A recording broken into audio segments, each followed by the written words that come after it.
Bismillahirrahmanirrahim. Hari ini saya nak kongsikan satu kisah.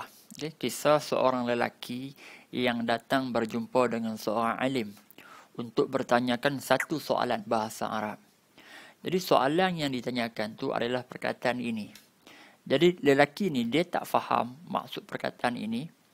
Lalu dia pun tanya, Syekh tu dia kata, Syekh, apakah maksud perkataan kamuj? Okey. Apakah maksud perkataan kamuj? Orang alim ni bila dia dengar perkataan kamuj, jadi dia pun tertanya-tanya, perkataan kamuj. Lalu dia pun tanya lelaki tersebut, kamu jumpa perkataan ini dekat mana? Lalu lelaki ni pun bagi tahu, dia jumpa dalam satu puisi Arab. Okey. Sepatutnya perkataan tu dibaca begini. Kamauji. Okey? Kamauji. Kamauji ni dia bukannya satu perkataan, tetapi dia adalah gabungan dua perkataan, iaitu perkataan ka dan juga gabungan perkataan mauj. Okey. Maksudnya wailailin dan malam itu kamaujil bahri. Ka bermaksud seumpama, mauj bermaksud ombak.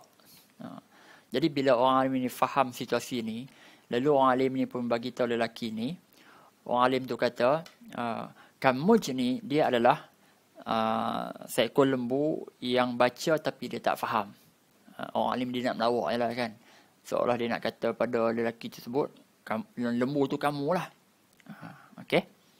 Kita tengok perkataan tadi, kamaujil bahri. Jadi ni yang penting kita belajar bahasa Arab, kita belajar asas bahasa Arab, iaitu kumpulan kata nama, isim, fi'il, harf. Okey, kata nama, kata kerja dan partikel.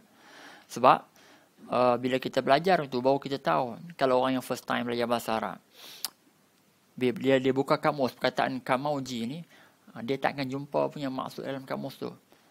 Tapi orang yang belajar bahasa Arab, dia boleh buat andaian. Oh, boleh jadi ini adalah gabungan dua perkataan.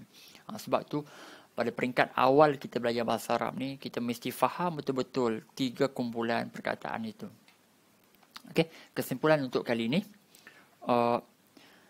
kita mesti faham betul-betul tiga kumpulan perkataan, iaitu kata nama, kata kerja dan partikel, supaya mudah untuk kita memahami perkataan-perkataan dalam bahasa Arab.